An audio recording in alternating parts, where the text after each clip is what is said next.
Good evening, everyone. I am the charming 25th Mr. Chicago State University of Mary Harmon. Greetings. I am Laura Ward, your 50th unforgettable Miss Chicago State University.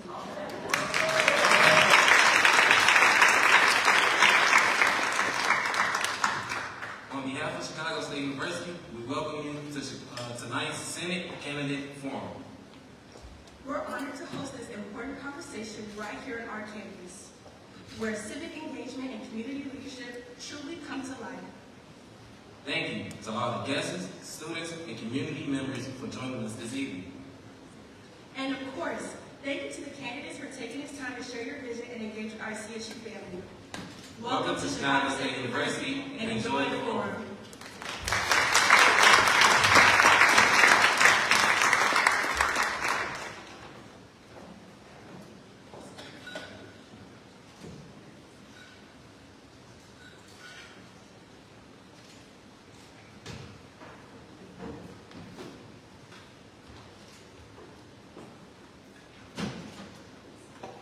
Everyone.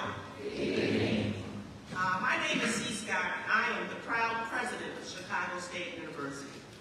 It is my honor to welcome you to this vitally important U.S. Senate Candidate Forum. To Citizen Action Illinois, a leader of social and economic issues in Illinois, thank you for bringing this civic engagement opportunity to our campus and community. And to our distinguished candidates, some of whom I know. Thank you for being here. Thank you for your commitment to civic engagement, and thank you for your commitment to Illinois. We all share a role in shaping this state's future. We stand at a consequential moment in our state's and nation's political history. We all have the power to vote, and we encourage you all to register and exercise your right to vote. At Chicago State University, we recognize that informed civic engagement is a core pillar of public service. We are Illinois' only four-year U.S. Department of Education designated. And thank you to the candidates for honoring our campus with this dialogue and for getting in the arena.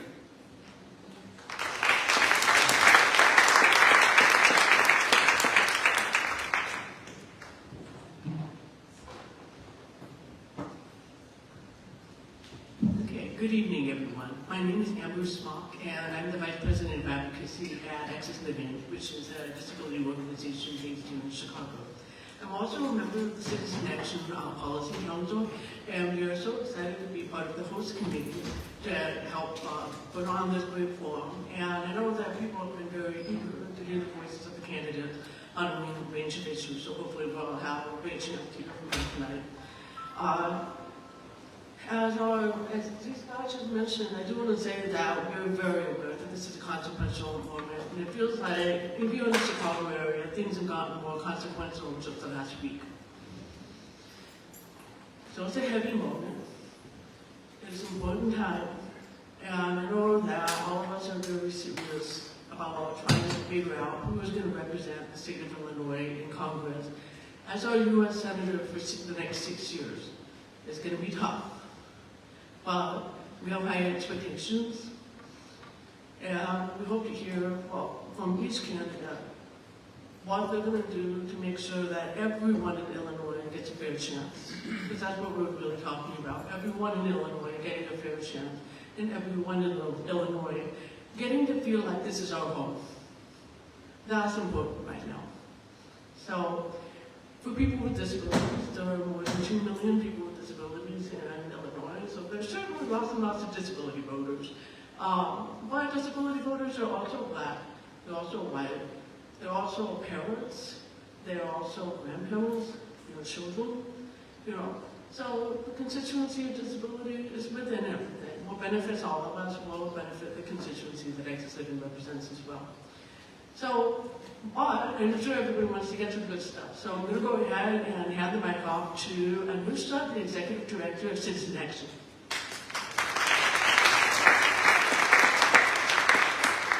Okay. Thank you, Amber, for the introduction and for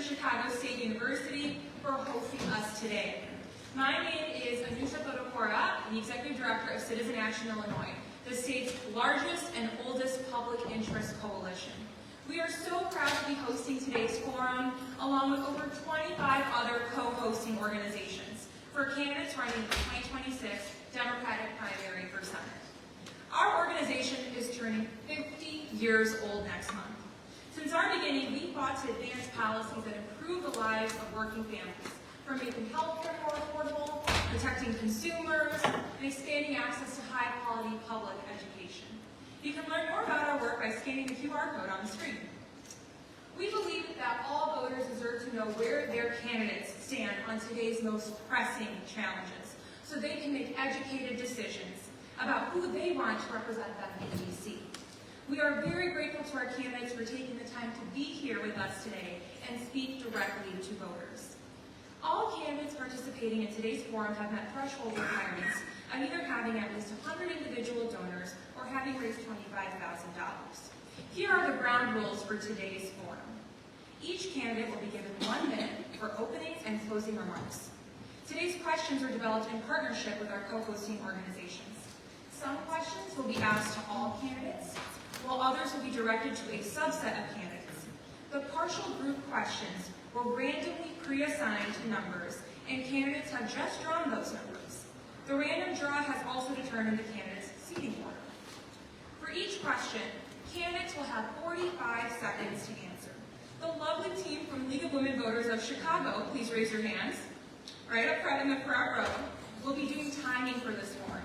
At 30 seconds left, they will hold up a 30 seconds panel. At 15 seconds left, they will hold up a 15 seconds panel. When your time is up, they will hold up a stop panel. At that time, you will be allowed to finish your sentence, then they will start ringing a bell. To be fair, and to make sure that we get through, yes, that's a demonstration of the bell. To be fair and make sure that we get through our questions, we will be strict with the time limit. Candidates will not be allowed to rebut outside of their allotted time to answer questions. With that, we will begin with 1 minute opening remarks for each candidate, beginning with Juliana Stratton. Thank you so much.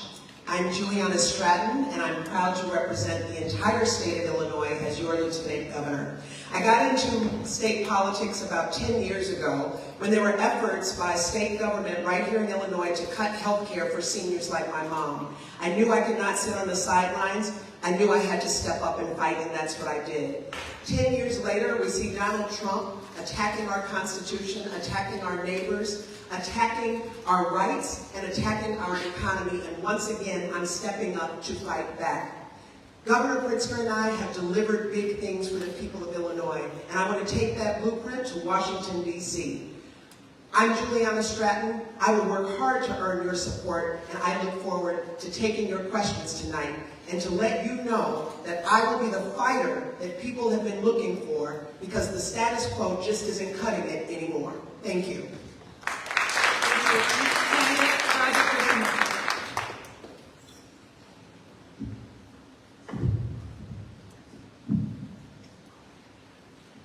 Good evening, I'm Congressman Raja Krishnamurthy. I'm honored to be here. Look, the reason I'm here is because of my life story. I was born in India, came to this country when I was 3 months old, and things were going okay until suddenly my father lost his income in the recession of the 1970s. At that point, thanks to the generosity of the American people, we were allowed to move into public housing and food stamps. And I spent a good portion of my childhood in those 2 life-sustaining programs. My father got on his feet and got a great job in, of all places, Peoria, Illinois. We made it to Peoria, and we made it to the middle class. And every night at the dinner table, my father would say, think of the greatness of this country, and whatever you do, my brother and me, make sure it's there for the next families who need it. That became the North Star of my personal compass. Fast forward through college and law school, stints in the public and the private sector, running a small business. I got elected to this position, and now I'm a U.S. Congressman, and 5 terms later, I'm still pursuing that mission statement. If I were privileged to be your next U.S. Senator, I would continue that mission statement in that office as well. Thank you. Thank you. Our next candidate, Alicia Bustos. Thank you.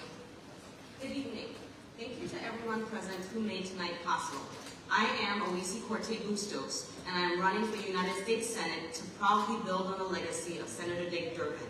who I was privileged to attain knowledge from for many years. As a downstate Illinoisan, I have proudly served communities across Illinois for over a decade. I have listened to your stories, witnessed our strength, and I am ready to fight for every individual in the state. As a mother, I have stretched every dollar, felt the weight of rising costs, and struggled for adequate health care. Our country and Illinois are at a crossroads. We are no longer waiting, and we are done asking for permission. Tonight, we declare a new era in Illinois, one led by courage, not fear, power by people, not politics. Illinois is moving forward with empathy, courage, and clarity. I hold out my hand to you, Illinois. Join me. Together, we build a future that works for all. Thank you so much.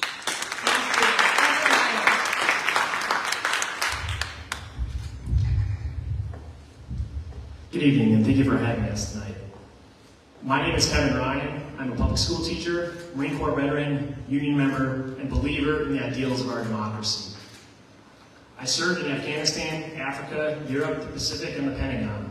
When Donald Trump was reelected, I realized that our status quo has critically failed. We need a hard reset. We need to redefine and renew the Democratic Party. And that is when I decided to run for the United States Senate. We need to make our country work for working families.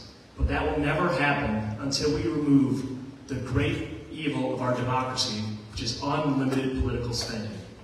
We must remove money from politics to ensure that our government is representative of working families. And that is what I'm doing, and I'm proud to say, on this campaign so far, we've been to 73 counties. We're going to go to all 102 before this petitioning is over. Thank you.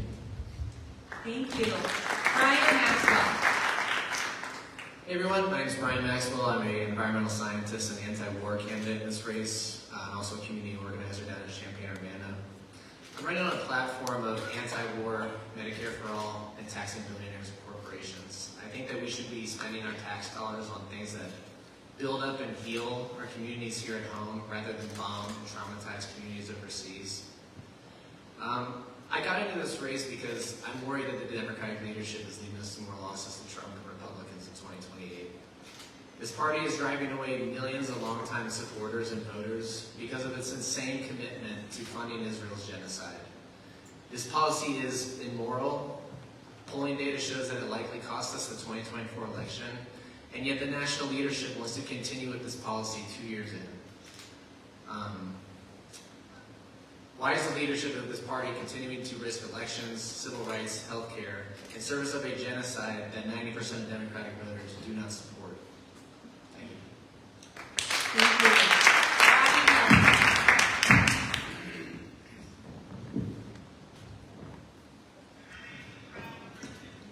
Greetings, everyone, and I want to thank the sponsors of this event. I am Robin Kelly. Currently, I'm the Congresswoman of the 2nd Congressional District of Illinois. We're working extremely hard to be your next U.S. Senator.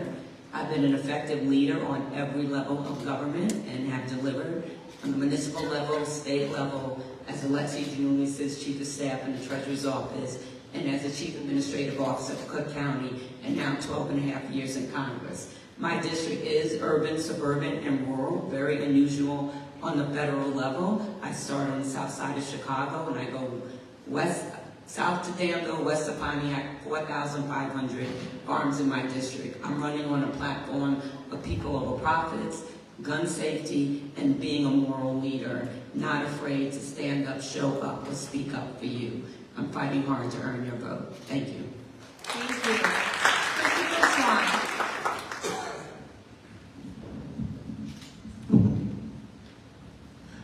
Thank you, and thank you for organizing this forum.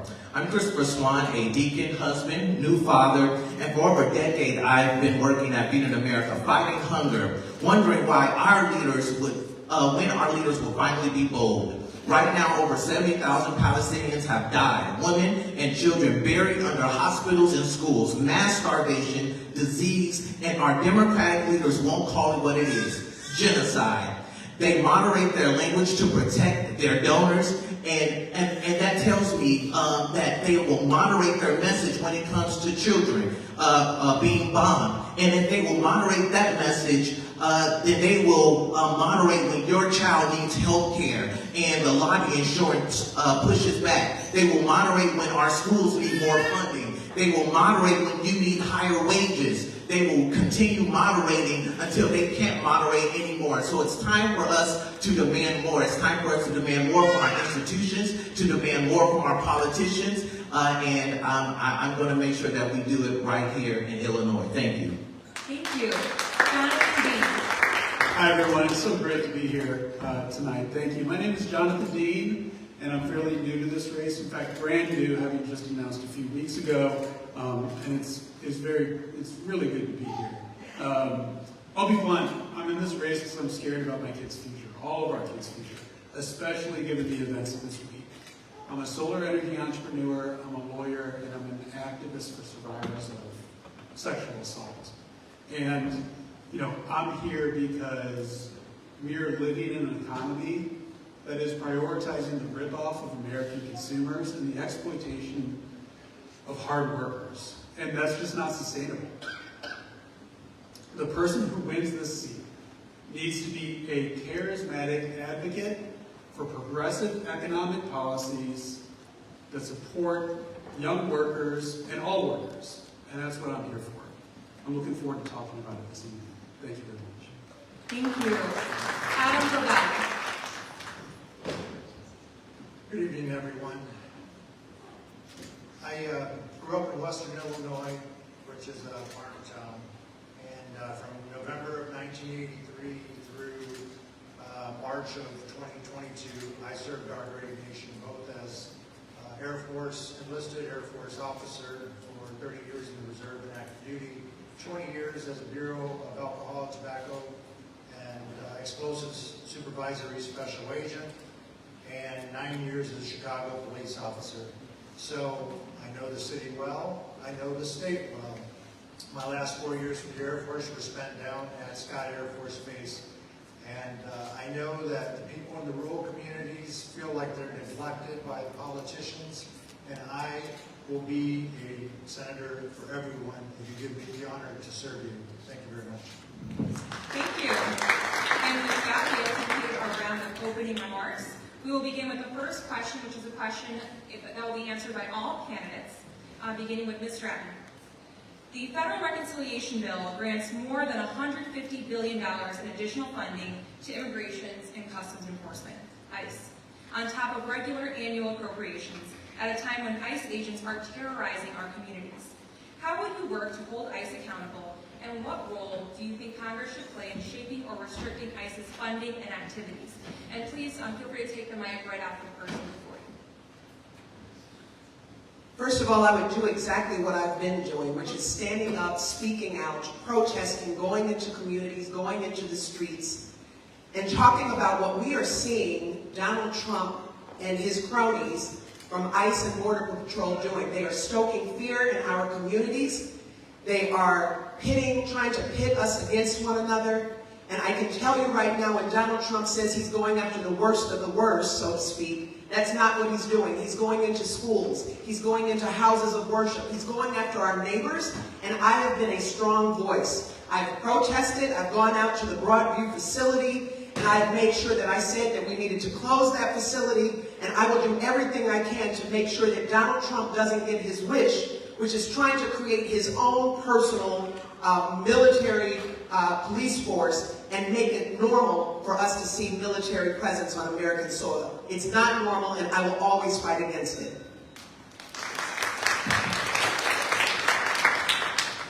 Thank you so much. Look, I was honored to stand with the governor and the mayor today as we announced a lawsuit against the federal government to prevent this militarization of Chicago.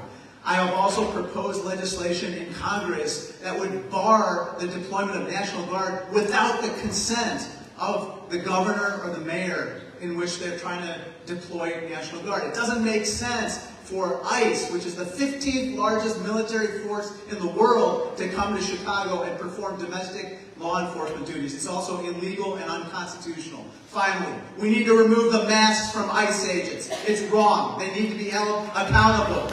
And we need to put a legislative inspector general within ICE to make sure ICE actually abides by the rules, the regulations, and the laws of the land. Thank you.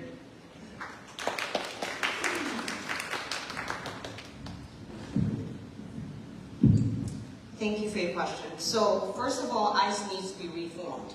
Clearly, we've had immigration issues for a long time and nothing is working. There needs to be a comprehensive national coalition that works with all the immigration advocates throughout the country to figure out what are the best reforms, and it needs to be bipartisanly supported. And so I've been spending time in immigration, working on these issues for many years, and I'm ready to work for the American people for a reform that actually brings dignity back to our country and to the people we live with. Thank you.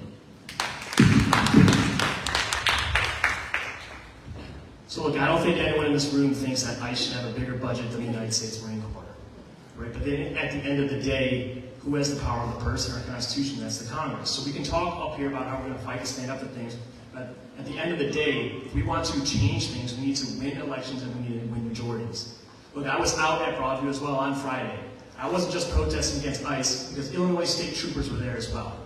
They were standing shoulder to shoulder with ICE agents. And I think accountability looks like leadership on the ground. And our elected leaders should be down there, on the ground, explaining to us why Illinois State Police, Cook County Sheriffs, and municipal police are standing shoulder to shoulder with ICE, preventing us from exercising our First Amendment rights. Leadership begins with being on the ground. That's what I've been doing. When we lead, we win. When we win, we can change the law. Thank you. I honestly think we should abolish ICE. This has become an unaccountable mass federal agency, raiding our communities, terrorizing our neighbors. Leaving that infrastructure in place is just going to leave that available for the next time the next Trump comes into office. And the Supreme Court's basically just allowed them to racially profile our communities as well. On top of that, we need to talk about reforming our foreign policy. Decades of regime change and international sanctions, which are incredibly harmful to people living under the governments that they are in, are a root cause of mass migration. We need to stop making it harder for people to live and thrive in the countries that they're from, and then turning around and demonizing them when they come here looking for a better life. Thank you.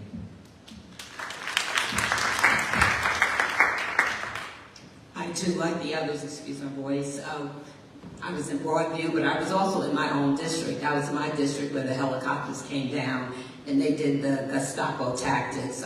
My comments made me get on Trump's most favorite people's list. I think I'm number 4 for talking about Gestapo topics. But we need to have immigration reform, and ICE needs to be a part of it. They're just doing what the leadership is telling them to do. So when we take over, we're not fighting with one arm tied behind our backs. We need to do everything we can to codify law so the president cannot do the things that he's doing with the National Guard, with ICE, and on and on and on, and militarizing or politicizing our military. ICE just to divide and conquer.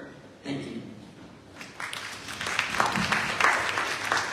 Listen, long before Trump, ICE has been terrorizing immigrant communities, and those immigrant communities have been calling for the abolishment of ICE for a very, very long time. So I'm glad that everyone on this panel is now saying that ICE is a bad thing, but we need to abolish ICE, we need to defund ICE's institution and its tactics, and we need to pass a universal due process act that will say that no agency can detain, transport, or deport any individual without verified identity, legal notification, judicial warrants, or access to counsel. And so that's what we need to do when we regain power in Congress.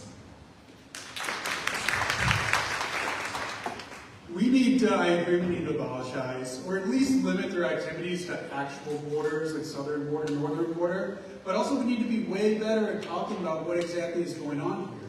ICE is being sent to our peaceful communities to use violence to police suspected non-violent crime. And that's outrageous, and it's un-American, and it's unconstitutional. And we need to be way better about calling that out.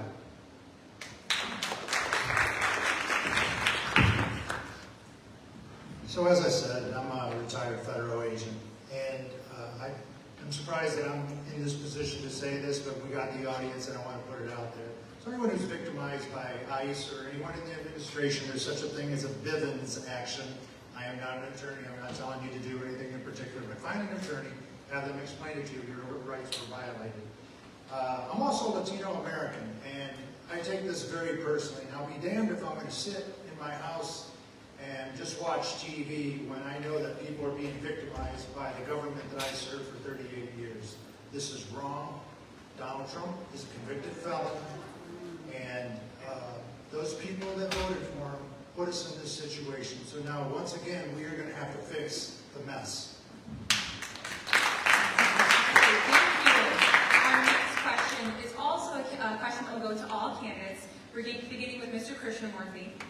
What do you believe the government's role should be in providing health care as a human right, including reproductive health care and gender-affirming care, and protecting the jobs of healthcare workers?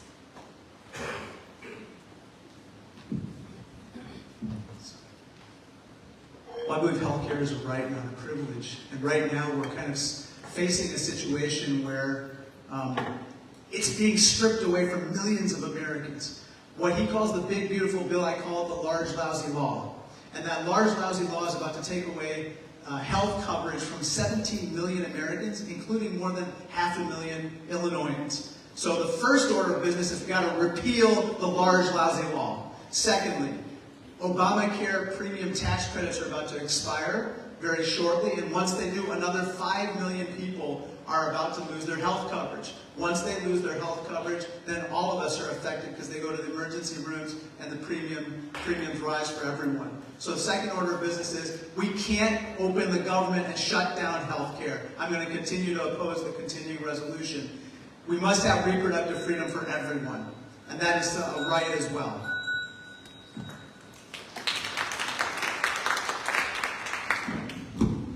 Thank you. Healthcare is a universal human right. It's something that we all hold vital and need. Obama did something great with his bill, and we all benefited from it. But it's time to work on it to improve it. And so we need to work with Congress and our elected officials in order to ensure that we improve the system so that we all have universal healthcare for all. Thank you.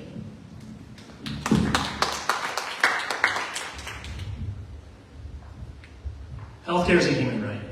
We often hear, how is it in the most wealthy country in the world that we can't provide healthcare for all of our people? There's no reason, people like to say. But there is a reason. It's the $1.7 trillion health insurance industry and the $224 million that they contribute to political campaigns in the last cycle alone. Healthcare is the best example as to why we need to have campaign spending limits and why we need to get big money out of politics. They are profiting off of a broken system that we suffer from, and it will stay that way until we remove their corrupting influence of money. Thank you.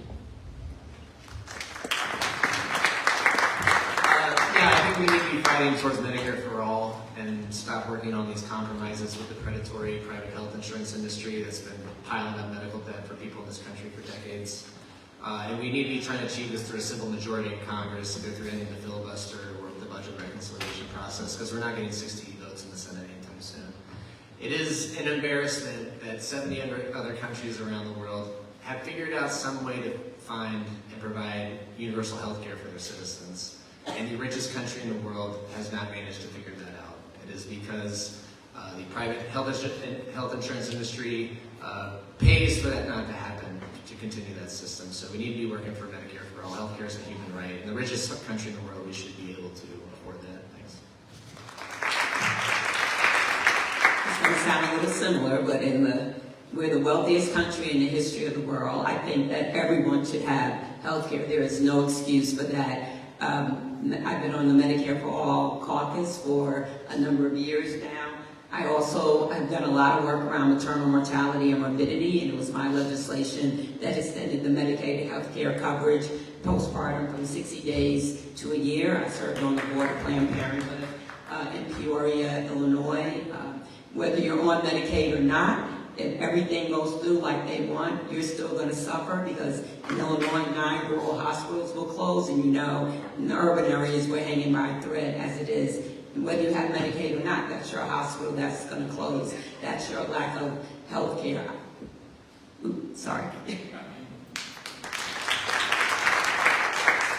Thank you.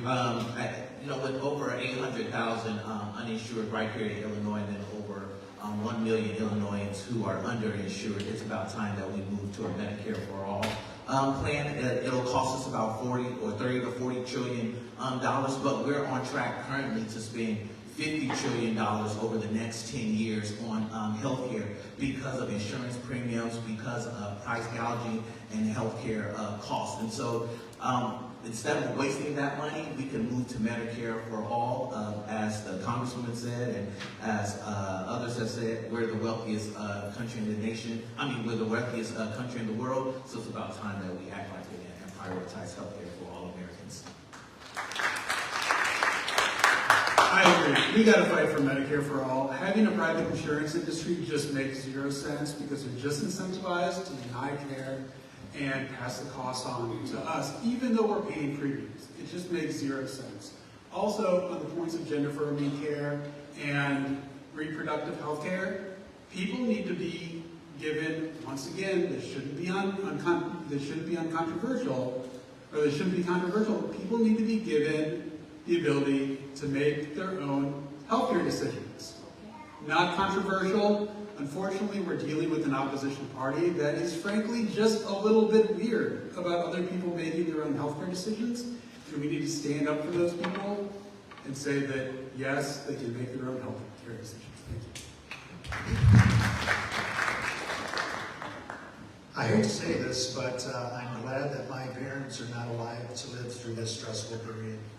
But I do have an aunt who is 92 years old, and she calls me concerned about her Social Security check, her Medicare check, our payments. There are a lot of other tias or aunts out there, and parents, and just elderly people, maybe your neighbor. And who wants to see these people thrown out on the street because Trump and friends decided to cut the budget on all this Medicare, Medicaid stuff? And it's BS if you're trying to get a hold of Social Security and nobody's answering the phone because of DOGE and everyone else and their brilliant ideas which have screwed up this country beyond belief. Thank you.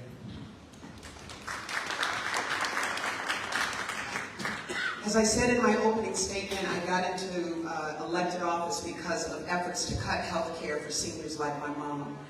And that's what led me to be a fighter then, and I'm still fighting because I believe in Medicare for all. I believe that people should not have to choose between paying their rent or going to the doctor, and that's what's happening right now. And now with Donald Trump, with this big ugly bill working to strip health care from millions of Americans, we need people who are going to stand up and fight for health care. We can talk about what should be done, but I also want to mention what we've already done here in Illinois. Alongside Governor Pritzker, we have protected a woman's right to choose. We have protected gender-affirming care. We have protected patients and providers. And that's the exact blueprint that I will bring to Washington, D.C., because we are not going back, and we will make sure that in everything that we do, that we will protect a woman's right to choose. Question will be to just some candidates, specifically candidates 4, 7, and 1, Mr. Ryan, Mr. Swan, and Ms. Stratton in that order. In an era where strides are being made to restrict access to the ballot, what measures do you support to expand voting rights for vulnerable populations, including people with disabilities, non-English speakers, and currently incarcerated individuals? Starting with Mr. Ryan. Thank you. First of all, I think we would all be in agreement at this table in this room that we need to pass the John Lewis Voting Rights Act to support those rights. The rights of people with disabilities and those who are incarcerated, those are equally as important. And I think it's a grave error to deny voting rights to people simply because they are in prison or because they are convicted of a felony. My own brother went to jail and he was convicted. He should have had his right to vote when he was returned to society. And I believe that we need to support those rights, that every person, regardless of who they come from, where they come from, or what they do, they have the ability to have a say in our government. Thank you. Mr. Swan.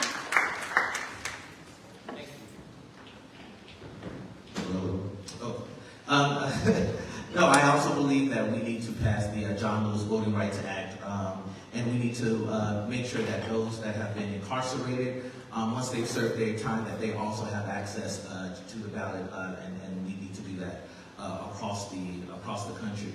Another thing with ballot access is we need to make sure that voters also have more options available to them. that would also strengthen our democracy. And we've seen all over the country that not just ballot access for voters, but also those who are trying to be candidates, we are restricting the options available to voters so that they could have better representation. Thank you. Ms. Stratton. Well, let's be real. Donald Trump does not even want to see us have another election. And so we understand that voting rights are under attack, and there is a real targeted effort to suppress the vote. I am proud of the work that I have done as part of the Pritzker-Stratton administration to expand and strengthen voting rights. We made sure that we have expanded voting hours. We made vote by mail permanent, which is important for accessibility for people, for it's easier to vote by mail. And we made the general election day a state holiday. All ways that we are working to make sure that voting is accessible. But one thing that you may not know is that I was the chief sponsor of the bill to make sure that we had voting in jail. Because people in jail have not been convicted of a crime, and yet they were being denied their right to vote. And now Cook County Jail is the largest single site voting site in the entire country to make sure people have access to the vote. To some candidates, specifically candidates 8, 5, and 2, Mr. Dean, Mr. Maxwell, and Mr. Krishnamurti. Chicago and other Illinois cities face aging water infrastructure. How will you push for federal investment to ensure safe drinking water and eliminate lead pipes? Beginning with Mr. Dean. This is an issue that goes straight to taxing billionaires and the corporations. You know, we had much higher tax rates when we built this country's infrastructure in the 50s and 60s and 70s, and it's only been in the last 40 years that billionaires and large corporations have been getting discounts on their taxes. And that's got to end. We need to start taxing wealthy people, wealthy corporations, use that money to revitalize our aging and crumbling infrastructure. It should not be up to everyday citizens like you and me, middle-class folks, to make that investment. Thank you. Mr. Maxwell. Yeah, again, this is the richest country in the world. There's no reason that people in this country shouldn't have clean drinking water. It's a crime that Flint, Michigan, almost 10 years later, still doesn't have clean drinking water. The same here in Chicago. Again, we could be paying for these things through reducing our $1 trillion military budget. Our military budget just this year hit $1 trillion a year. I can't speak to the cost of what it would cost to overhaul the water infrastructure in Chicago, but $2 billion a year, or just 2% of the military spending in this country, could end homelessness this year. 2% of the military budget. That is an astounding figure, and that is how much wealth in this country is taken out of our communities. Chicago alone puts $8.6 billion a year into the military budget. Think of what that money could do in our communities, including replacing aging water infrastructure. Thank you. And Mr. Krishnamurti. This is a solvable problem. Lead of any amount is dangerous for human development, especially our children. And that's why I prioritize in my community project funding grants through Congress the removal of lead pipes in different communities in my district, one of them being Elgin. In Elgin, we removed, using community project funding grants, lead service lines as part of their program to finally have clean drinking water for their community. But lead of any amount in any food or water is dangerous to children. And so I've led the charge against food conglomerates that actually poison our baby food with toxic heavy metals, including lead. This has led to the first regulations by the Biden administration to regulate lead in baby food. I'm proud of that. This question will also be just to some candidates, specifically candidates 9, 7, 3, and 6, Mr. Delgado, Mr. Swan, Ms. Bustos, and Ms. Kelly. Illinois has the country's 8th most progressive tax system. The federal tax system is also skewed to benefit the wealthiest individuals and corporations, not the low and moderate income individuals and families who are struggling to get by. As a result of both systems, the state of Illinois does not have enough money to meet the basic human rights that people should expect. The ability to access affordable food, housing, and health care, to start. As a member of Congress, What do you believe a fair federal tax system looks like? Beginning with Mr. Delgado.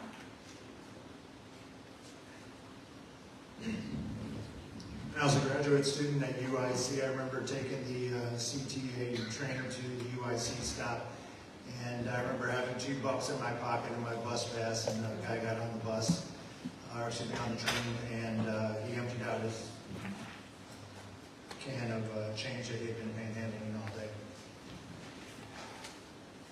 I know what it feels like to feel the financial strain, just like so many of you.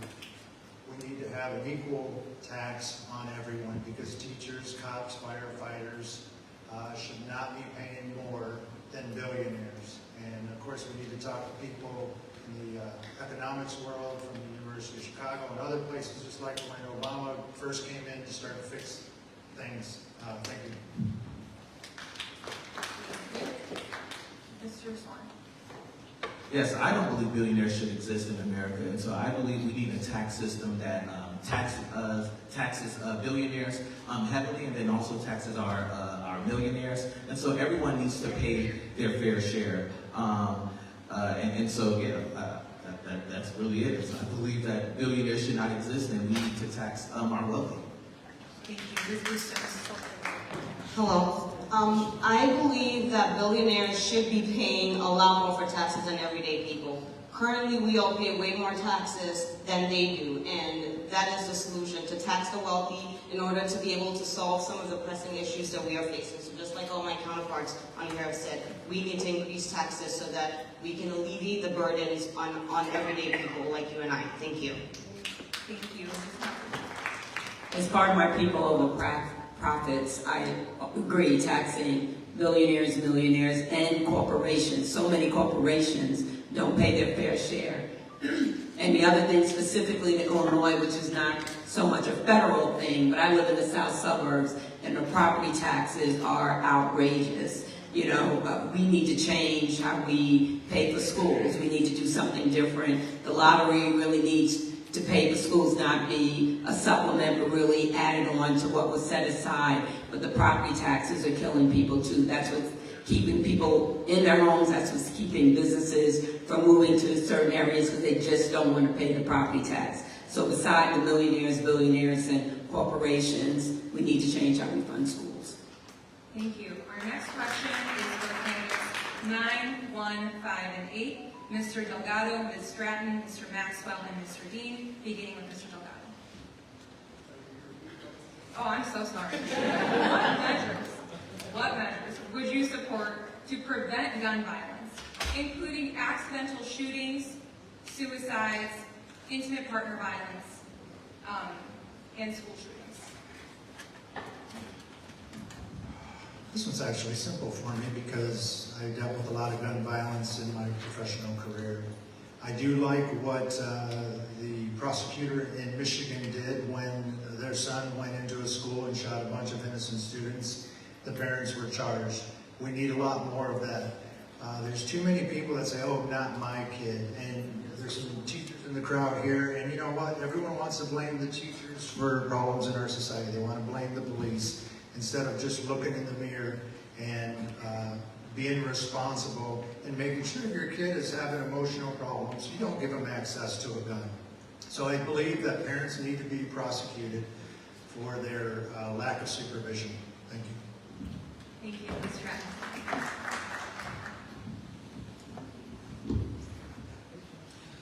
Well, first of all, let me just say off the bat that I believe that the majority of gun owners are responsible and actually support gun safety legislation. But we must be clear that we know that gun violence is a public health crisis in this country. And I believe it's the #1 cause of death for children. And so when I think about what's important, I look at what we have already done that I have been a part of right here in Illinois. We passed an assault weapons ban. And by the way, we need a federal assault weapons ban. Secondly, and I will fight for that, secondly, we passed gun storage safety laws because too many children could get access to a gun. And so now here in Illinois, you have to safely store your gun. We made sure that we held the gun industry responsible And we continue to invest in our most disinvested communities and community violence intervention. Those are the same things that I want to do in Washington as your next senator. Yeah, so from the ARPA COVID relief funding back in 2021, Chicago got a one-time payment of $110 million for gun violence prevention programs. And look at what programs like that had done under the leadership of Mayor Brandon Johnson in Chicago. We've seen gun violence go down. That was a one-time payment of $110 million 4 years ago. Think of what our communities could do with that kind of funding for these programs every year. 15% of reducing military spending by 15% would put $2 billion back in the city of Chicago every year. I don't need to tell people in this room, the people who work in community organizations, I'm sure what that money could go for. You know what that money could go for. We could be putting money back towards healing, uplifting, and repairing our communities, not endless wars overseas.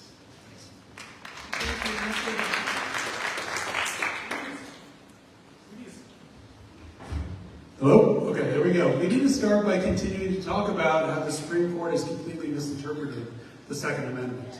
Because whenever we pass some reasonable gun safety law, the NRA and the gun nuts are going to go directly to court to try to overturn it. So we need to continue to talk about that. We also need to consider reasonable restrictions for people purchasing weapons who are under the age of 25. If we look at these mass shooters, they are almost exclusively lone wolves. They buy their guns legally. And so some kind of system where if you're under the age of 25, somebody needs to vouch for you in order to buy a weapon is very reasonable.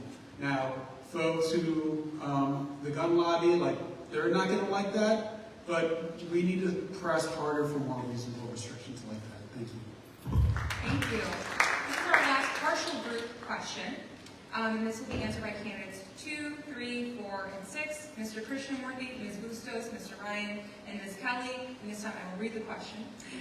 Since August 2025, 445,000 federal employees have been stripped of their collective bargaining rights by the Trump administration, silencing their voices on critical workplace issues like job safety, fair discipline, and political interference.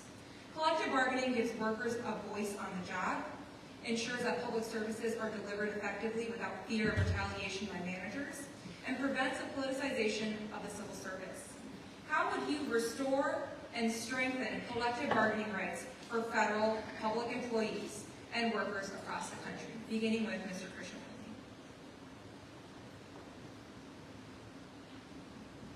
First of all, we need a change of management at 1600 Pennsylvania Avenue.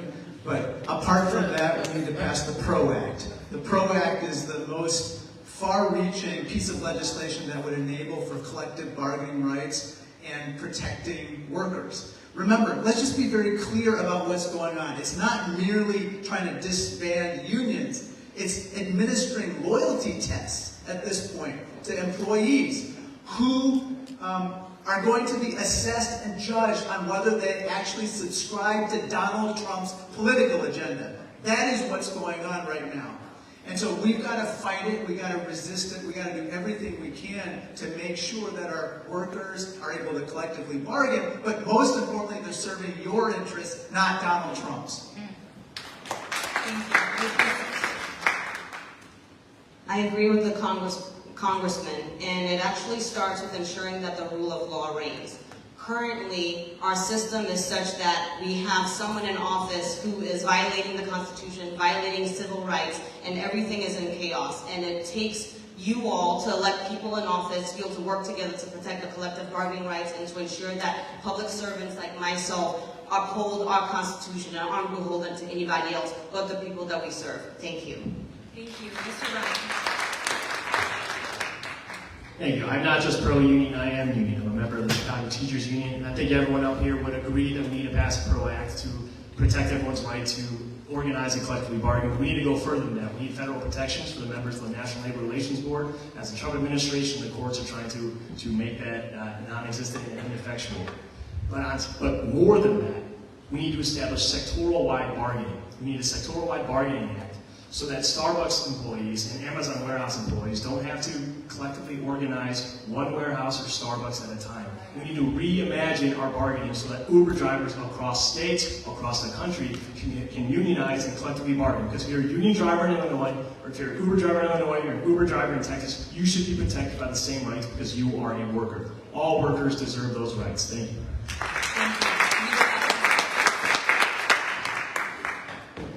I too support the PRO Act. I've never been in a union, but I've been raised by union folks, so I have a 100% voting record with the union. I do think when we take over again, one thing we have to do is codify some of our bills around what President Trump has done. We need to close loopholes so he doesn't do the things that he's doing now to protect all of our workers and all of our workers' rights, because he's not only taking us to the cliff, he's taking us over, so we need to get the PRO Act passed, and I will continue to be a 100% union voter. Thank you.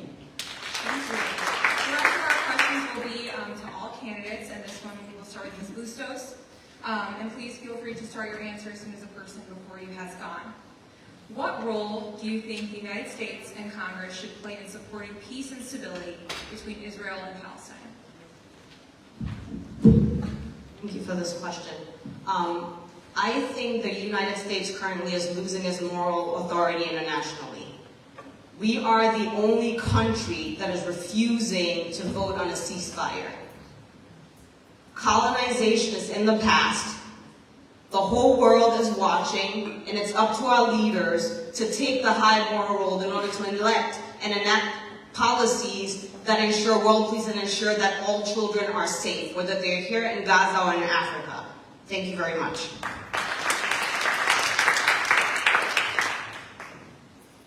This is a very important question that Democrats everywhere have to be talking about, and I would ask you to pay careful attention to everyone at this table and what they say, if they would recognize that the United States is funding a genocide in Israel. We cannot talk about peace in the Middle East until we stop sending weapons and arming Israel as they are killing civilians en masse. They're performing an ethnic cleansing, and we should not support that. We cannot begin to talk about peace while a genocide is going on. And I would ask you to demand that of all of our elected leaders. They call it what it is, and they end arming Israel until they stop their genocide. Thank you. Yeah, sir, I'll go ahead and stand up here. Yes, we should be having a complete military and economic embargo of Israel until they've lifted the siege that is starving children in Gaza. This is a crime against humanity. It is a stain on this country, another stain in a long legacy of stains of U.S. imperialism around the world. And I want people in this room to take away from this night also how politically toxic this position is. This 30% of 2020 Biden voters said that the main reason that they stayed home in 2024 was because of the administration's support for Israel's genocide. This is another year later, and the national leadership of this party has had zero change in this policy. Why are we continuing to risk our civil rights, our health care, another election with Trump, for a foreign government committing a genocide that is unpopular with over 90% of Democrats? Thank you. As a sitting member of Congress, I sent out information or a letter, memo that I would have supported if I was in the Senate, what Tammy Duckworth and what Senator Durbin did voting against that resolution. As a sitting member of Congress, I have signed the Block the Bomb bill so we don't continue sending weapons over. I have met with a lot of Israelis, and as was said, even Israelis agree with what we're doing, and the carnage and the war has got to stop. Of course, the hostages have to be released. I've met with the doctors that have gone over, the American doctors, and the stories that they've come back with are just a crime. And when one of them said to me, that a young man said to him, "Why is the United States doing this to us?" Tell them that we're human too. I know they're human. I believe that Congress needs to pass a resolution calling this a genocide. That is what it is. We need to stop sending weapons to Israel. And unfortunately, our elected Democratic leaders have taken too long to even call for a ceasefire, or even now saying, hey, we got to stop sending weapons. because a lot of them are funded by Zionist organizations, and so we need to call that what it is. The next thing is we need to be using our influence as an ally to Israel to make sure that they remove and stop building settlements in the West Bank. And that's another thing, is that we need to push Israel to providing a pathway to a two-state solution and self-determination for Palestinians. We need to stop sending money, stop sending arms, and we need to acknowledge what the real problem going on here is that Netanyahu is continuing this war in order to hold on to power. We need to call it what it is, a genocide, and that shouldn't be controversial, because the United Nations Committee that is expert in labeling conflicts, labeling situations as genocide, has already labeled it as genocide.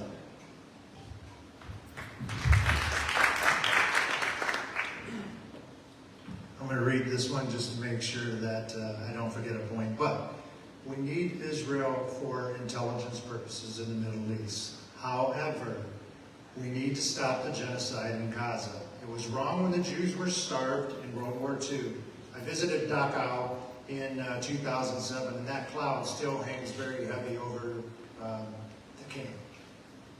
The Israeli people need to remove Netanyahu, just as our Congress needs to impeach Trump. Gaza is not a real estate project. It's people, their history, their lives, and they deserve to remain in place. We need a two-state solution. I want to begin my remarks by just acknowledging that tomorrow marks 2 years since the horrific terrorist attacks by Hamas. And as a mother, I can say that every single day since then, I have been horrified by the devastation. What I want to see is I want to see all of the hostages returned home. I want to see humanitarian aid prioritized to the people in Gaza. I want to see a ceasefire, a lasting, permanent ceasefire, and I want to see genuine peace in the region. And when we see those things, I want to then see a real two-state solution. That's what I want to see.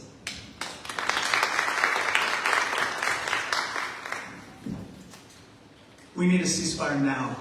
We need a ceasefire now. We need the hostages released. We need massive humanitarian aid coming in. And then we need a path to a two-state solution funded by partners in the region. And we need the Abraham Accords to fully blossom so that there's real peace in that area. We can't have an endless war in that region that draws us in over and over and over again. It's got to end right now. And the ceasefire proposal that's on the table has got to be negotiated and with dispatch, and we've got to end the violence and hostilities immediately. Thank you. Thank you everyone for answering that question. Our next question. Public education is under attack at the federal level with threats to shut down the U.S. Department of Education, grants, and other federal funding sources having dried up. And now the federal government is touting school choice. What are your feelings on school choice and whether Illinois should opt in? Beginning with Mr. Ryan. Thank you, and as a public school teacher myself, I firmly stand with public education. Public education does not work if we have school choice. So I believe we need to fully fund our public education system. And I agree with Brian over here about our defense spending. And if we could prioritize our spending, think about our nuclear weapon system, $100 billion we spend on our ICBM systems. We could take that and do direct federal spending into our education system across the land. Imagine what we could do for our schools and communities. Not just grants through the College of Education, but direct federal spending by reappropriating money that we were spending on defense. Thank you. I don't support school choice. I think this is harmful for public education, especially for vulnerable communities. Again, to the point of military spending, I appreciate the Chicago Teachers Union's recent endorsement of the People Over Pentagon Act, which would take $100 billion out of our military budget and put it back into things that our community needs. Think of how much teaching assistance, Head Start programs, Pell Grants, community scholarships, trade union scholarships, could be sponsored by this money. $2 billion a year could be put back into Chicago if we reduce our military spending by 15%. My mom was a full-time teacher for the better part of 20 years. I know this is a extremely hard job, physically and emotionally, and we need to be putting more resources back into our schools to invest in our teachers and our students. Thanks. On the federal level, I think we need to do more of our part for the IDEA. We need to fund it at 40%, like we said we're supposed to afford it. We need to make sure that the Department of Education is whole, so people's civil rights and teachers' civil rights is protected, and students. Also, we need to make sure Title I is fully funded so low-income schools can be helped, and we can pay teachers what they deserve to be paid. Teachers shouldn't have to have 2 jobs. Teachers shouldn't have to use their money to get the resources that they need in the classroom. I would even say sometimes teachers should be allowed to switch and teach in another place, like switch with another teacher in another district, just to learn more what people do in other places. But I think that we need to fund education. It is an investment in our future. And as I said, in Illinois, we need to change the way we fund schools. Thank you. I also believe that, I don't believe in school choice. I believe that as a federal government, we need to fully fund public schools. We also need to provide federal incentives to states so that they actually change their funding models across the board and how we fund public schools. I think we also need to pass some type of national education strategy where we set outcomes that we want our students to achieve around literacy, math, and science, but then make sure that teachers and school districts have the resources necessary so that they can help our kids reach those goals. As a parent of 2 small kids, I see firsthand how shameful it is, the lack of funding for public education. I agree. Education doesn't work if we have school choice. Public education, public funding of public schools is necessary for the growth and development of all of our community's children. We need to fund public schools better. We need to be more creative with finding money to fund public schools. And we need to consider moving funds from other areas like defense into public education. And we need to acknowledge that Republicans who love school choice, they want to privatize everything. And so we need to stand firm for public education.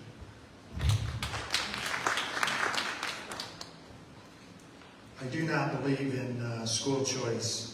We have a Secretary of Education who doesn't know the difference between A1 and AI.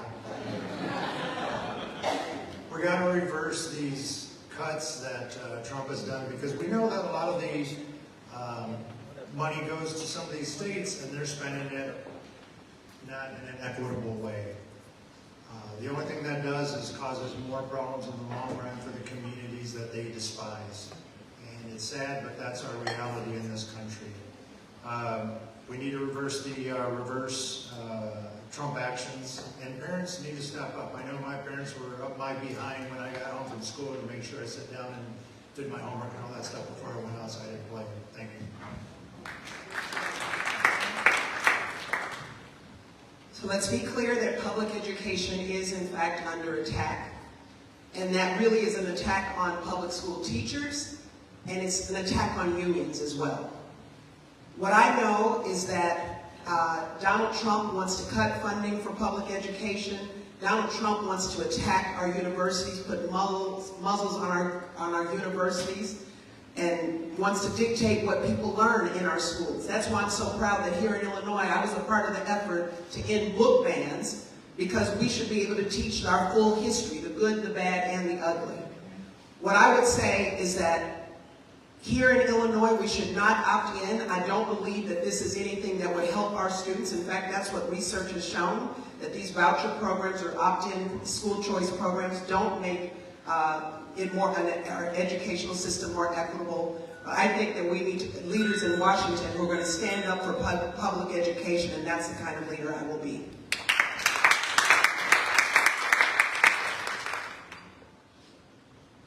I would not be here but for public education. I'm a product of the Peoria Public Schools. It was the gateway to the American dream for my brother and me. And all you need to know about Donald Trump's view of whether the American dream should be accessible to everyone is to know that he wants to close the Department of Education. That is anathema to everything that we stand for as Americans. And so I will do everything, not just to oppose school choice, which is that's a crazy concept, using public dollars for private education. We need to enhance what we fund in public education. So I'm proud, especially of the law that I passed to enhance funding for the 62% of Americans that don't go to four-year colleges with enhanced career technical and vocational education. We need to do more of that, not less, and that's why I've been endorsed by IFT 1120. Thank you. Next question. Across the country, we're seeing a growing push to criminalize homelessness and mental illness. President Trump's July 24th, I am so sorry. Thank you guys for that. Appreciate that. No to school choice and yes to public education. Education is a human right, and absolutely an uneducated populace is a dangerous one for all of us. We need to actually reinvest in students, reinvest in teachers, pay them fair wages, reinvest in PBS, reinvest in NPR, reinvest in public libraries. Because as we know, the more information we have, the more access we have to not just American history, but world history and everything, that's the key to us ensuring that the genocides and all the wars and all the things that have happened in the past, slavery, will not repeat itself. If we ensure that we are keeping people informed and ensuring that education is accessible to our kids and future generations to come. Thank you. I'm so sorry about that. You can understand the 9 candidates and some not being asked all questions in different orders, so thank you so much for your patience. Again, very sorry. On for the next question. Across the country, we're seeing a growing push to criminalize homelessness and mental illness. President Trump's July 24th executive order, for example, seeks to end support for housing first policies and redirect federal resources toward forcing people with serious mental illness who are experiencing homelessness into long-term institutional settings. This has raised serious concerns about due process and human rights. What policies will you advocate for to end homelessness and to ensure that people struggling with mental illness are not arrested or involuntarily institutionalized? Starting with Mr. Maxwell. Yeah, so again, I know I keep harping on this, but it's because it's such an important issue. 2% of military funding in this country could end homelessness this year. 6% of military funding could expand that program into the middle class who's getting squeezed by the economy. At the end of the Biden administration, 1 in 5 Americans were spending almost all of their income on rent. We need to be having big, bold, progressive policies when it comes to housing to keep a roof over people's heads. We need subsidized government housing, even for the middle class included, so that people aren't spending more than 20 to 30% of their income on rent. And we need progressive leaders in Congress who are going to help fight for that. Part of my People Over Profits platform does deal with housing for everyday people and also housing for the homeless.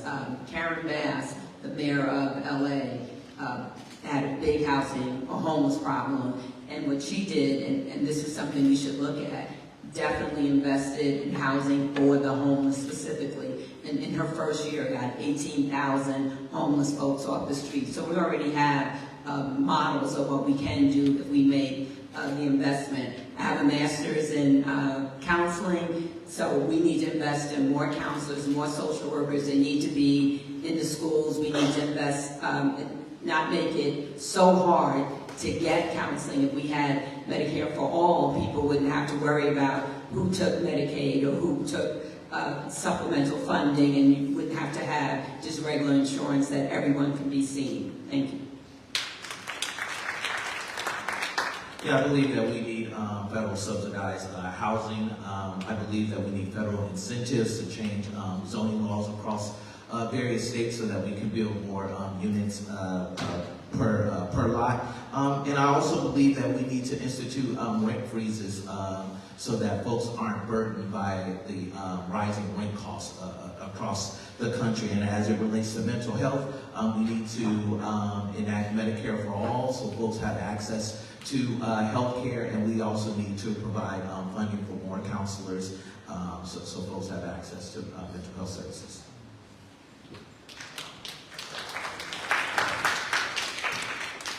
This is an issue near and dear to my heart. My younger brother has a serious mental illness, and it's an ongoing family conversation as to how we are going to give him care after my parents are no longer here. This is a solvable problem. If Donald Trump and the Republicans want to criminalize homelessness, criminalize mental health, that's a human rights problem. We're going to be putting people who are struggling in jail. Why don't we spend that money that we would use to jail those people on assisted living facilities, investing in social workers, a real community support program for the people who need it, and a job support program?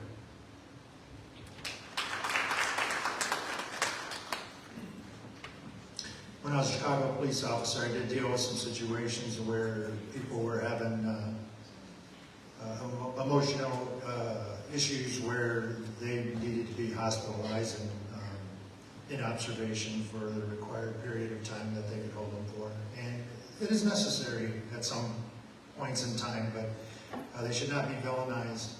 I know that the private sector has done some investment with various cities to generate low-cost housing.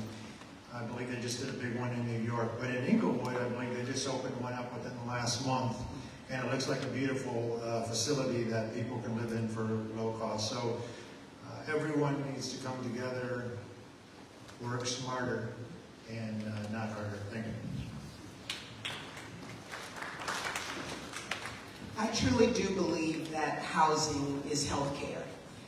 And it's why I support Medicare for all, because as I said before, too many people are deciding, do I pay my rent or do I go to the doctor? It's a false choice. And I also want to say that so much of what we're seeing with the housing crisis right now is due to corporate greed. We have corporate entities that are buying up housing.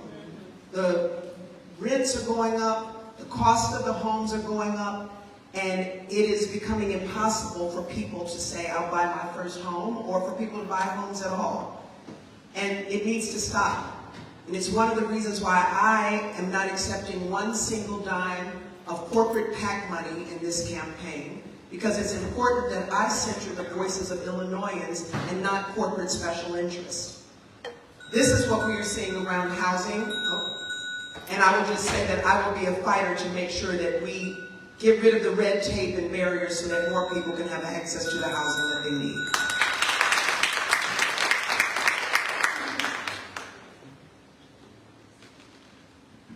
Look, one really awful statistic is the disproportionate share of homeless people who are veterans. These are people who return to the United States after performing a mission for this country, and oftentimes are lost and left by their government to their own devices, and they end up in the homeless population. It's a crime that we would allow that to happen. So taking care of them instead of defunding the VA would be one aspect of tackling the homelessness crisis.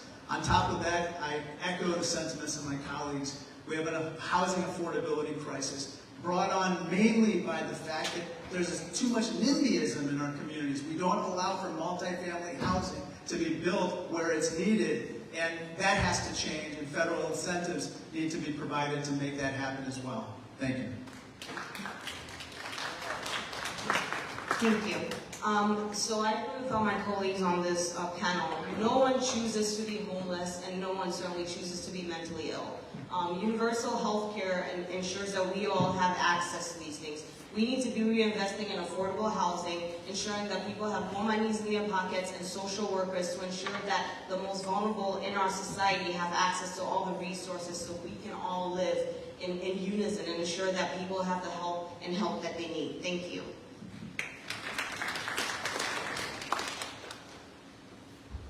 Anyone who thinks that we need to forcibly institutionalize people who are homeless has a deeply flawed and immoral understanding of homelessness. I taught in Chicago public schools in the South and West Sides. I tutored in the jail. I've seen students who are homeless, maybe for a period, maybe for a little bit, maybe they're living in a home, maybe they're living in a car. People don't understand what evictions do to people. People don't understand what happens to tenants who are evicted, have landlords who don't take care of their properties, who exploit those tenants. So tenants' rights are equally important to creating affordable housing.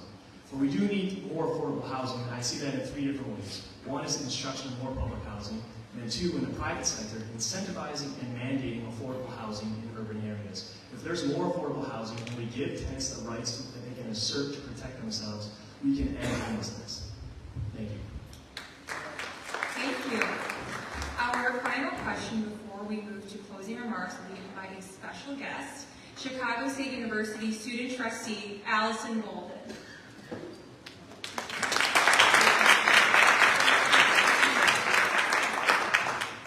Good evening, constituents and candidates. My name is Allison Golden, and I am a graduating senior here at Chicago State University, majoring in communications, media, arts, and theater.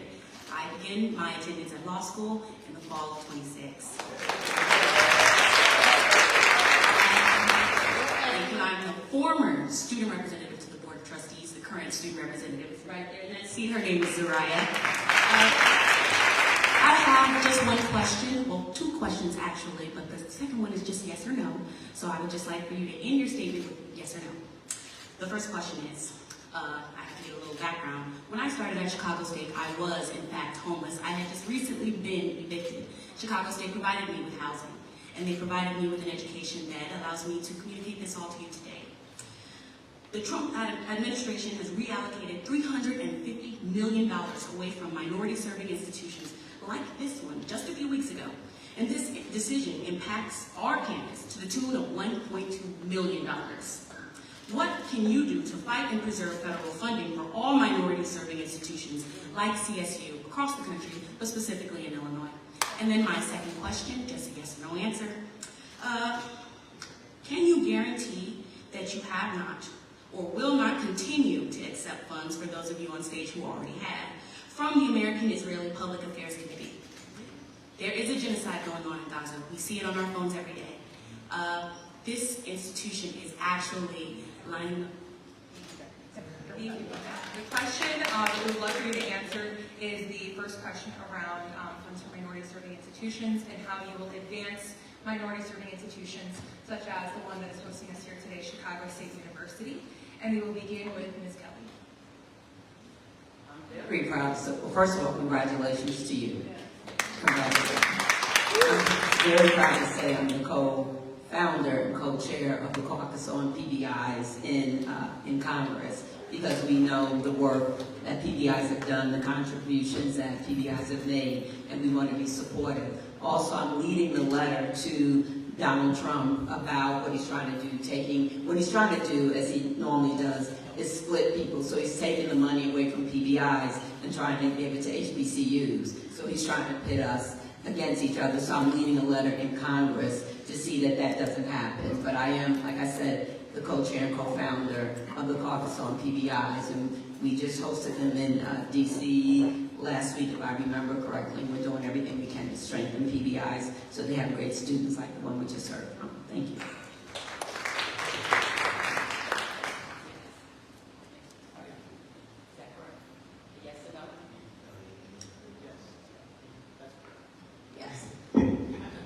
That was enough of the questions that we were planning to ask today.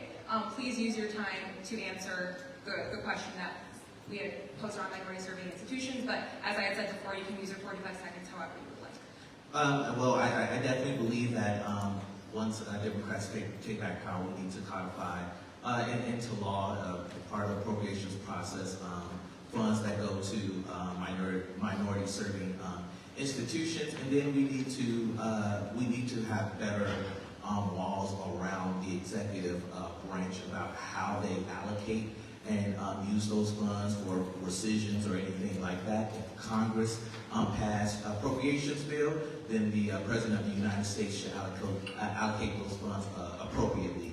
And then to that second question, I am not taking APAC funding, and I will never take APAC funding.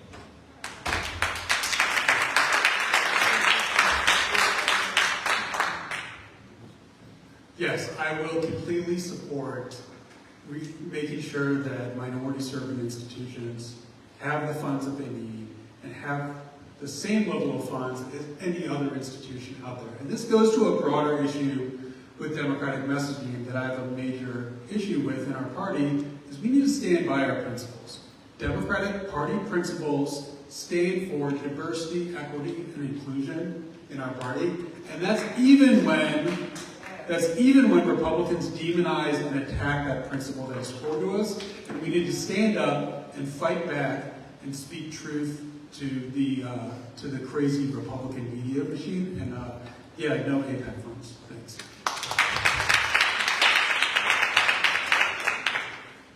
Okay, I'm really not trying to be Debbie Downer, but the bottom line is you can't reason with an unreasonable person, and that's who Donald Trump is. And unfortunately, the GOP is kowtowing to everything that he wants. So the only way that we're going to be able to fix all these wrongs is by getting the blue tsunami. And we need everybody to register to vote and participate in the process, because if everyone doesn't take part, we're going to be set for a few more years of this nonsense. So please get out, do your civic duty. Some people serve in the military. For you to have your right to vote, the least you can do is get out and vote. Thank you. And no to the APAC.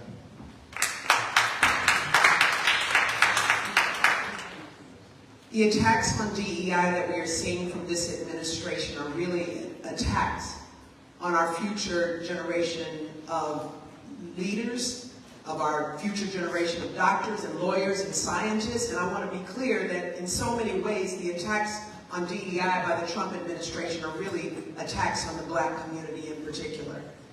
And I just want to say that I will continue to do the work that I've done already as your Lieutenant Governor in fighting to make sure that we have access to MAP grants, and we've expanded MAP grants in our administration. We've expanded access to the AIM High grants, scholarships, to make sure that more students, Black and brown students, can get access to a college education without being saddled with debt. Because that is how we can continue to create generational wealth, and ultimately that would be the goal. Thank you.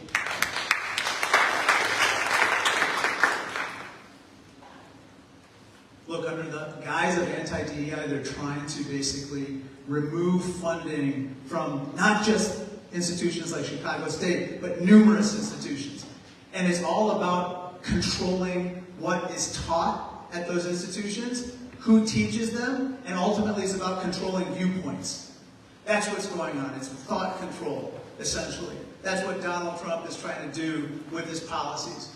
We have to resist it not only in places like Chicago State, but everywhere. We can't allow for universities to engage in deals with the Trump administration to receive funding in return for basically kowtowing to his policies and his viewpoints. So absolutely we have to enhance funding, not just keep it the same at places like here and elsewhere, but we can't engage in bargaining with this administration over the future of our educational policies and viewpoints.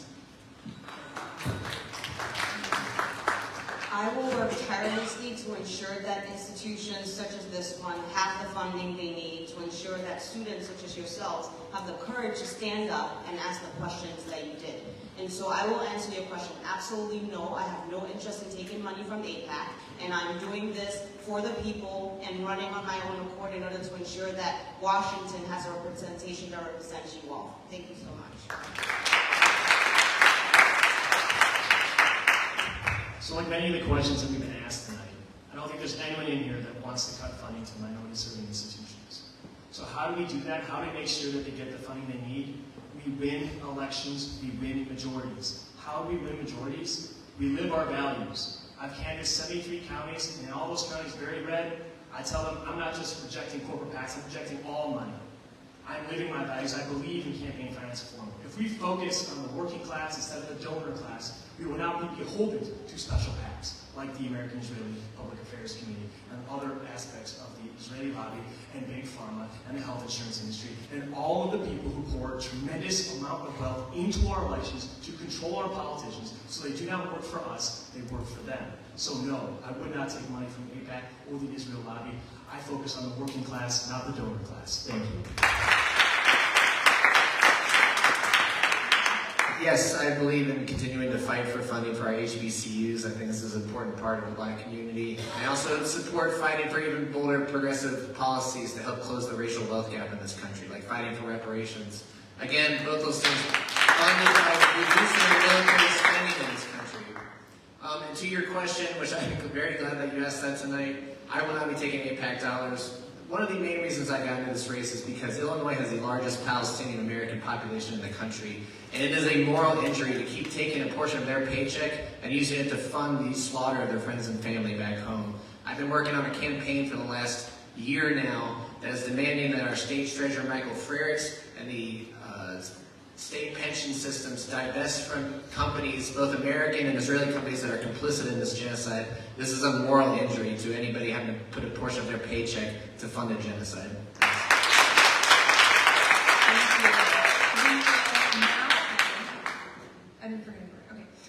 We will now end with 1 minute closing remarks for each candidate. We will begin with Mr. Delgado and work our way towards me.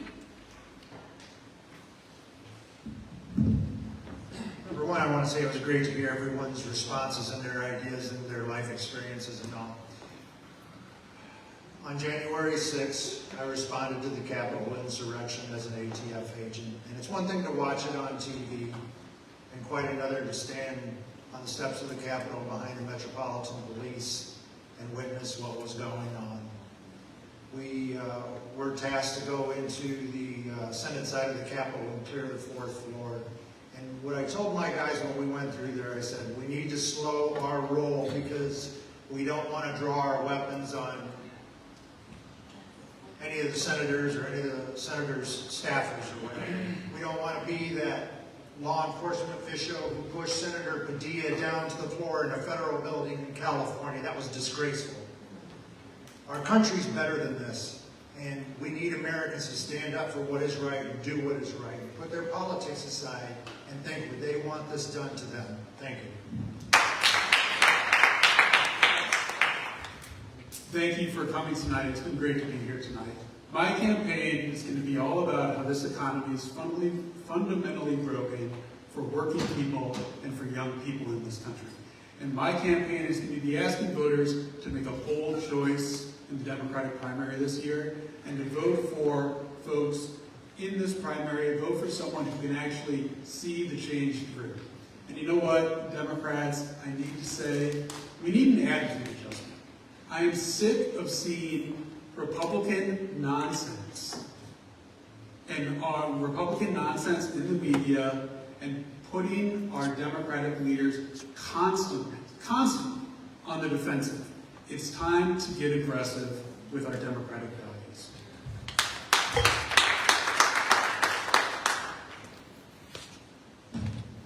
Yeah, so I spent a decade fighting hunger, watching our leaders choose caution over courage. And so, yes, I don't have 12 years in Congress, but what I do have is moral clarity about what's right and wrong and the willingness to fight when it's hard. And so the establishment playbook hasn't worked, and it's time for us to demand more.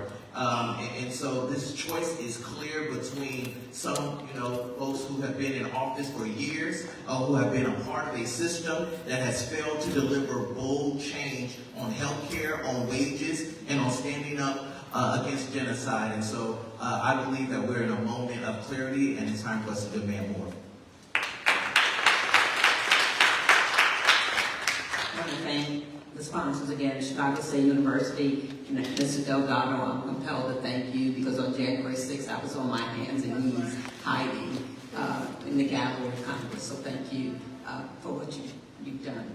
I am Robin Kelly, as I said, working hard to be your next U.S. Senator. I have worked effectively and delivered on every level of government. Some of you have heard me say my best compliment about my work I got this year. Someone, not a constituent of mine, said I just tell people Robin Kelly gets shit done. And that is what I do. I am not a show horse. I'm a workhorse. I'm a humble person. I'm a nice person. But believe me, don't get it twisted. I show up, I stand up, and I speak up. And that's what I want to do for you. Thank you.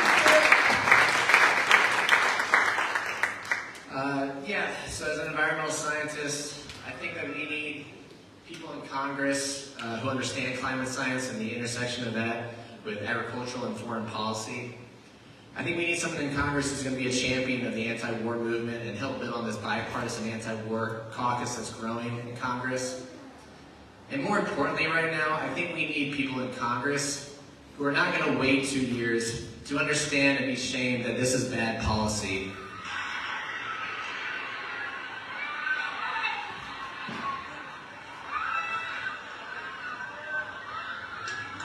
As children in Gaza screaming as American bombs are dropped on their heads. When are we going to realize that this is bad policy in the U.S.? When are we going to stop doing this with our tax dollars? Thank you.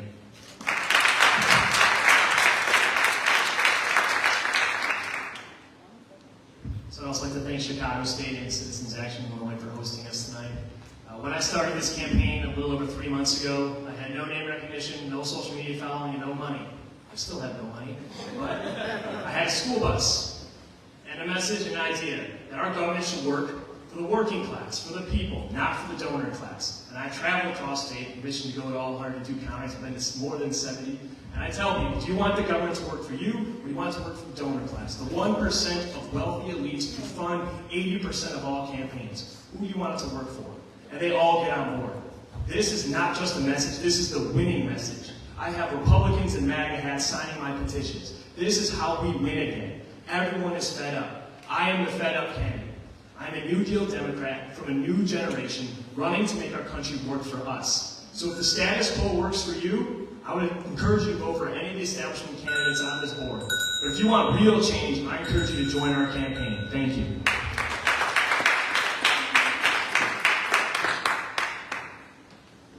So, this is bigger than a Senate seat. It's about self-determination and grassroots power. We are powered by people, fueled by purpose, not special interests or the establishment. Now more than ever, your vote, your voice, and your choice matter. So are you brave enough to dream, Illinois? They had their chance to deliver. When Democrats had the majority in Congress, they blew it. Time to give we the people something different. Rise with us, support, donate, volunteer. This movement is powered by you. Together, let's change what power looks like in Illinois. I'm Obisi Forte Bustos, and I'm running for U.S. Senator to represent the people. Thank you.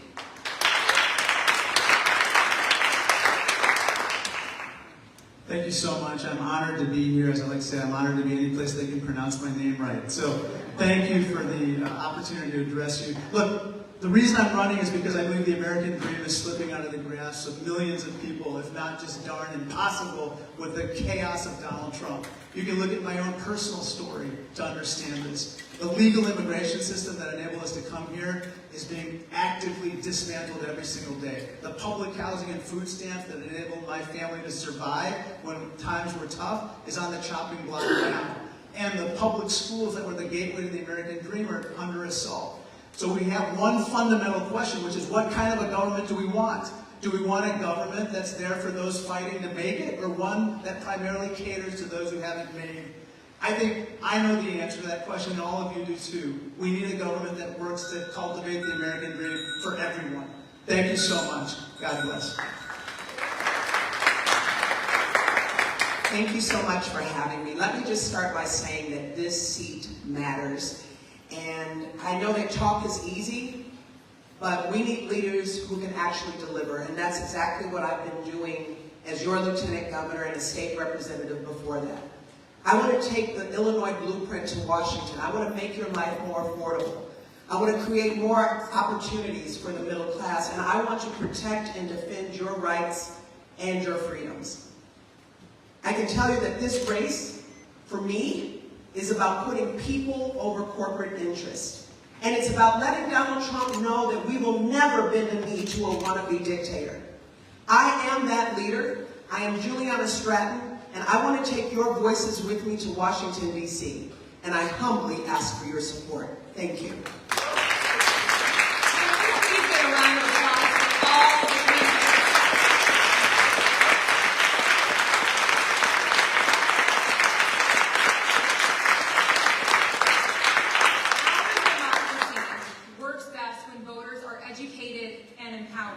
And each of you here today, every candidate, every audience member, help move us in the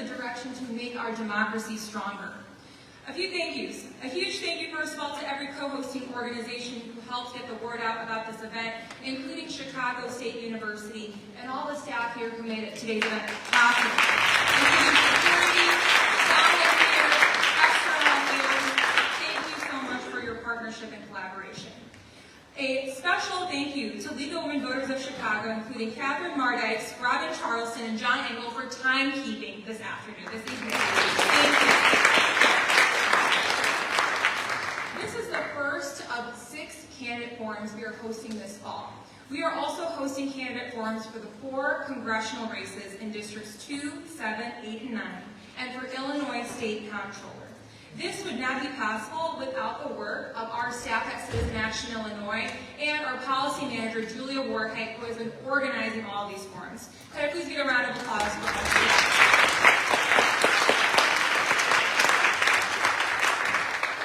And last but not least, thank you to every single one of you who tuned in today, whether you're here in person, watching at home on a live stream, because you wanted to hear where candidates stand on the issues that matter most to you. This is what will make our democracy stronger. I'm going to end on a logistical note that there are buses and vans outside to escort people to their cars. But again, thank you all so much for your time this evening. Come in with one more round of applause for our